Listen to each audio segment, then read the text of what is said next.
Jessica with that hashtag shown. I'm here today with JT Mollner and Giovanni Ribisi to talk about Strange Darling. Now, one of the first things that people are going to notice about this movie when they start it is that the events do not play out in chronological order. And I read that this script was never a chronological story. So, JT, can you tell me about how you built out this story and where you started with that?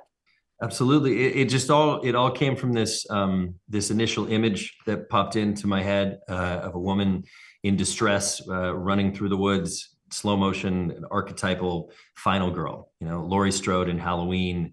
I was thinking about films like that, and the image stylistically was interesting to me, and I knew I wanted to do something with it, but I wasn't sure what could be done with it that was unconventional. And as the rest of it came to me in the order you see it in the movie, I realized, oh, what a sort of different angle to approach this material from, and it became compelling to me to write it. And so it wasn't ever something where I set out to do a non-chronological film, although there are plenty of those that are great to watch, 21 Grams, Memento, Harry Carey, like all, there's so many films over the years that I like that are not chronological, but here it was the way the story came and it needed to be told that way, or else in sequence, it's sort of a simple and conventional narrative.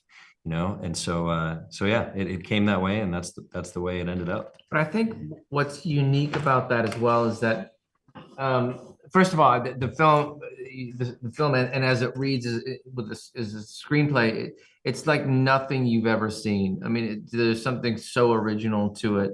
And that's partly because the structure and the plot really comes from the characters and their disposition, and it's kind of a nuanced thing to say, but it's true that there's something that you feel is almost like it couldn't be any other way, and it is such a simple story with, I think there's only 6 or 7 actors in it, but really focusing mainly on 2 people.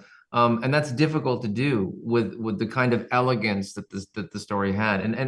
And when he started sending this to people, everybody just glommed onto it, because there was just, again, it was just in this day and age where you have oceans of content and people more or less buying it by the yard. This is so refreshing.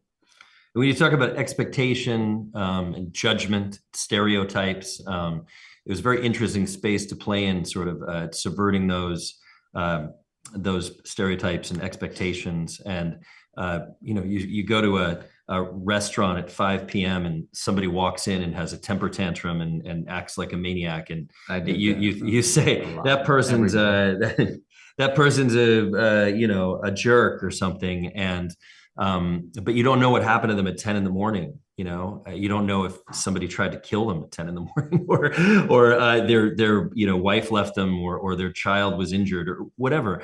And so it was interesting to me to explore this place of, sure, this is what's happening now, but why is it happening?